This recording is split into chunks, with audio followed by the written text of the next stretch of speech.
Hey everybody, today I want to talk with you about a book that I read recently called What is the Bible by Rob Bell.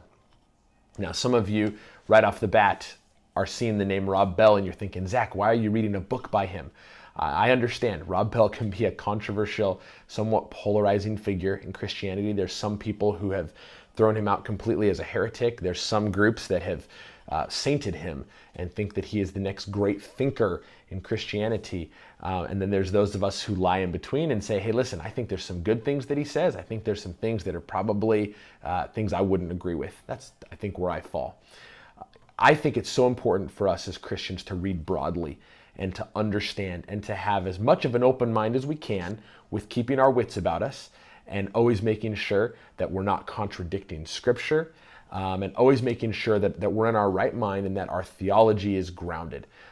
But if those things are in the right place, and also that whenever we read something that we're doing it with the intent of God, with an open heart of God, I want you to expose things that are wrong, but I also want you to open my mind to things that maybe I haven't considered, or maybe some things I've been closed off to that I need to be open to. I think that's a really wise way to approach any of this stuff. So I read this book recently, and I thought that there was some really good things in it. And if you've been a Christian and walking with Jesus for a while, I think this is a great book to sit down and read through and think critically about. Again, whenever we read things, we've got to think critically. We don't just read something and just, oh, this person's smart, I'm going to believe everything. We shouldn't do that. We shouldn't read a book and say, oh, this person I don't agree with, I'm throwing it all out.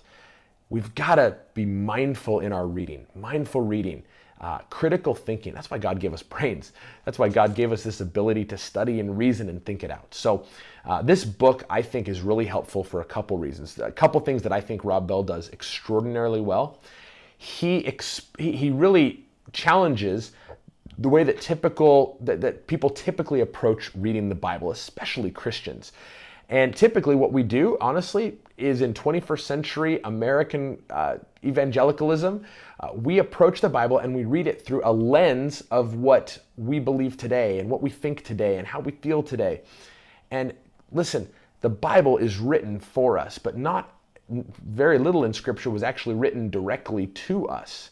Okay, let me explain what that means. The writer of Genesis, Exodus, Leviticus, Numbers, Deuteronomy, those books were written to a specific group of people at a specific time, and there were specific things going on that the book makes reference to. And if you don't understand those things, then you're going to approach it probably with an inaccurate viewpoint, and you're probably going to draw things out of it that you probably shouldn't draw out of it. And so Rob Bell does a great job through the first part of this book of really helping you understand what it means to read the Bible through the lens of the writers at that time.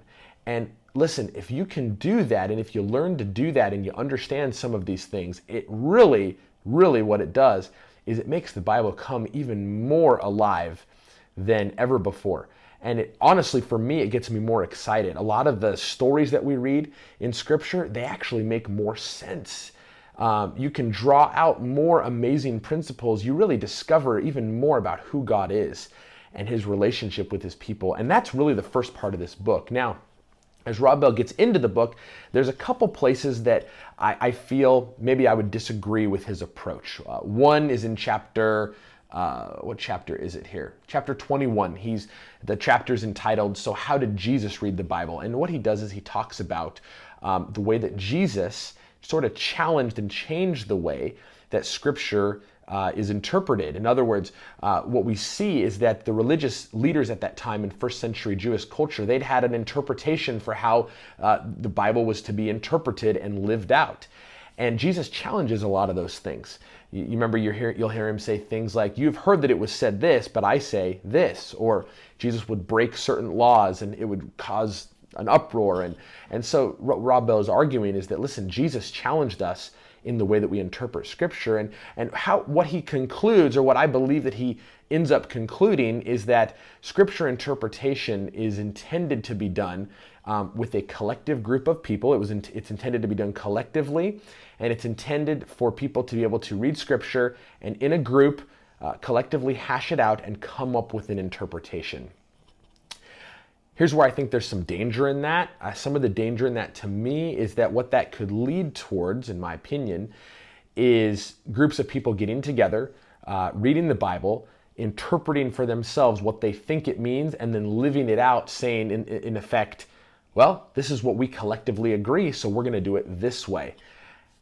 I don't think that Scripture was intended to be interpreted in a whole lot of different ways. I know that there's certainly some liberty in the way that we interpret. I know that there's certainly some areas that are unclear, and so we do what we feel is best, but I don't think that Scripture is so sporadic that we can just approach it and interpret it however we choose to. So I think there's a little bit of danger there, and maybe that wasn't his point, but it definitely hinted at that a little bit to me.